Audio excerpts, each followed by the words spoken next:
Good morning India. दोस्तों नमस्कार। दोस्तों एक नई कहानी में आप सबका फिर से स्वागत है। कहानी शुरू करने से पहले मैं आपको एक बात बता दूं, इस कहानी को सुनते वक्त आप चाहो तो ईयरफोन या फिर हेडफोन का उपयोग कर सकते हो। इससे ना इस कहानी की ऑडियो क्वालिटी आपको पसंद आएगी जब आपके कानों तक पहुंचेगी। चलिए अब इस कहानी को शुरू करते हैं। मैं अरुणिमा, मेरी उम्र अभी 21 साल है और मैं बहुत ही देखने में खूबसूरत हूँ। मेरी आंखें नसीले, होंठ गुलाबी और मैं एकदम गोरी हूँ। मेरे लंबे नागिन से काले बाल। मैं इतना तो कह सकती हूँ कि हर कोई मुझे पसंद करता है। खैर, इससे पहले मैंने एक कहानी में आपको बताया था कि जब मैं इससे पहले 12वीं में थी तो कैसे मेरा अफेयर स्कूल के टीचर से था और फिर प्रिंसिपल तक ये बात पहुँची। लेकिन फिर साथ कॉलेज का ख़त्म हुआ, 12th क्लास स्कूल का, और फिर जो उदय सर थे वो भी गांव चले गए, उनकी शादी हो गई। उदय सर के बाद प्रिंसिपल सर से भी मेरी आखिरी मुलाकात तब हुई जब मैं 12वीं की मार्कशीट और स्कूल की टीसी लेने गई थी। उसके बाद सबसे संपर्क ख़त्म हो गया। अब मैंने आगे की पढ़ाई के लिए घर में कही, उनमें थोड़ी दिक्कत थी जिसके चलते मुझे प्राइवेट कॉलेज में एडमिशन लेना पड़ा। वहाँ मुझे रोज़ नहीं जाना पड़ता, बस पेपर देने के लिए सीन था। लेकिन मुझे तो घर से निकलने की आदत थी, किसी को बॉयफ्रेंड बनाने की। घर में रहने से वो कैसे बदल जाता। 1 महीने तक मैं इधर उधर देखती रही, लेकिन फिर 1 महीने बाद मुझे ऐसा लगने लगा कि किसी न किसी को तो बॉयफ्रेंड बनाना ही पड़ेगा। तो इधर उधर नजरें दौड़ाने लगी। मेरे घर में 2 पहाड़ी लोग नियमित रूप से आते थे, एक दूध वाला और दूसरा धोबी। तो मैंने सबसे पहले उन दोनों को पटाने के बारे में सोचा। अब जब भी दूध वाला आता तो मैं उसके सामने जाती, थोड़ा तैयार होकर, और जानबूझकर उसके सामने से इतराती रहती। इतना में मैं धोबी भी जब आता तो धोबी को भी अपने कपड़े देती, तो वो हमेशा कपड़े मेरे कमरे से ही जाकर लेके जाता। ऐसे धीरे धीरे मैं उन दोनों को भी अपने बातों में फंसाने लगी। एक शाम जब मैं घर में बहुत बोर हो रही थी तो मैंने अपने पुरानी साइकिल का सहारा लिया और शाम को मैं रोज 1 घंटा साइकिल चलाने लगी। एक दिन इसी तरह से मैं रास्ते से जा रही थी तो मैंने एक आदमी को देखा। वो आदमी मेरे घर में जो दूध वाला था बिल्कुल उसी की तरह दिख रहा था। मैंने उसे पीछे से देखा तो उसकी पहचान नहीं हो पाई। मैं उसके पीछे गई तो वो एक तबले से होता हुआ एक छोटी सी झोपड़ी के बाहर रुक गया। जब वो पीछे पलटा तो मैंने देखा ये तो वही है। तब उसने मुझे कहा और बोला, अरे आप यहाँ कैसे? वो दूध वाला ने मुझे कहा। मैं उससे बोली, अरे मैं शाम को रोज साइकिल चलाती हूँ तो सोचा इधर से चलूँ तो आप दिख गए। उसने मुझे कहा, चलो अच्छा है आप मेरे घर आए हो, आओ मेरे गरीबन में बैठो। मैंने बोला, अरे रहने दीजिए, मैं यहीं से हूँ।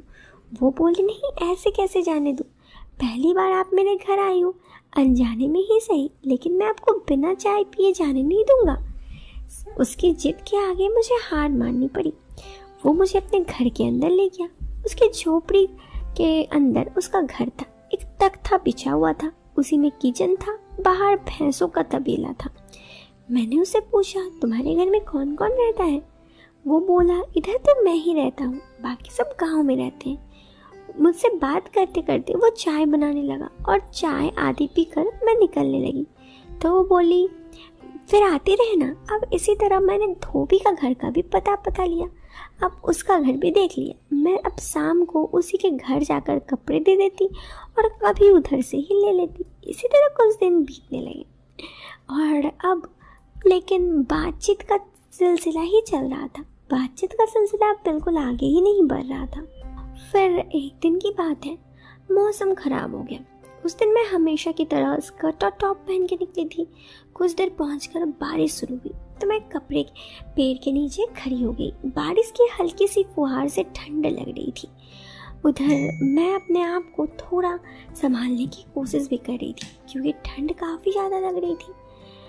कुछ देर वहाँ खड़ा होकर मुझे समझ में नहीं आ रहा था कि क्या करूँ। न बारिश रुक रही थी कि मैं घर चली जाऊँ। फिर मैंने विचार किया क्यों ना भीग कर दूध वाले के पास ही चले जाए। बारिश का बहाना भी हो जाए, शायद बात आगे भी बढ़ जाए। मैं भीगते हुए दूध वाले के घर के बाहर पहुंची तो वो भी तबेले में ही था। जैसे ही उसने मुझे देखा तो वह भागकर मेरे पास आया। मैं साइकिल अंदर करने लगा, फिर वो मुझे अंदर ले गया। मैंने उसे बताया मैं निकली और रास्ते में बारिश हो गई, मैं आपके घर चली आई, क्योंकि उसका घर ज़्यादा पास ही था। दूध वाला मुझे कहा, अच्छा किया, आप तो पूरी भीग गई हैं, आप अपने कपड़े चेंज कर लीजिए वरना ठंड लग जाएगी, मैं आपको कोई कपड़ा देती हूँ। मैं किनारे में जाकर अपने कपड़े चेंज करने लगी। इतनी रोशनी तो थी कि वो देख सके। वो मेरे लिए एक धोती सफ़ेद रंग का ले आया और बोला, इसे पहन लीजिए, और कोई कपड़ा तो नहीं है मेरे पास। मैंने कहा, अरे यही ठीक है। अब मैंने उस कपड़े को किसी तरह से पहना, फिर मैं उसके पास तख्ते में बैठ गई। वो मेरे लिए चाय बनाया जिसे हम दोनों साथ में पी। उसकी नज़र बिल्कुल मेरी तरफ ही थी, लेकिन तीसरी नज़र से वो मेरी तरफ देख रहा था। मुझे भी उससे बात करने का बड़ा मन था। मैं भी बिंदास होकर उससे बात किए जा रही थी, लेकिन ठंड भी लग रही थी क्योंकि मैं पहले से भीगी थी, तो मैं किसी तरह से धोती पहनी हुई थी और भीगने की वजह से बाल भी भीग रहे थे। तभी एकदम बहुत तेज हवा हुई। मैं बहुत ज़्यादा भीगी थी तो मुझे ठंड लगने लगा। वो किसी तरह मेरे हाथ को रगड़ कर गर्म करने लगा, लेकिन मुझे ठंड लगना बंद नहीं हुआ। मेरे दांत टिकटिकाने लगे। उसे भी समझ नहीं आ रहा था क्या करूं। वह कहने लगा कि एक बात कहूं। मैंने कहा, हाँ बोलिए, हाँ मैं सीरियल है। तो उसने कहा, आप बहुत सुंदर हो, मैं आपको बहुत पसंद करता हूँ।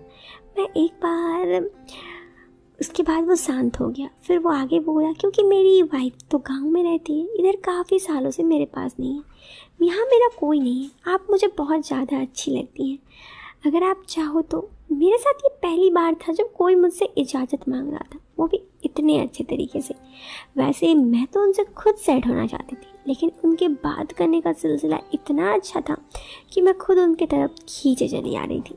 चाह कर भी मैं अपने आप को रोक नहीं पा रही थी।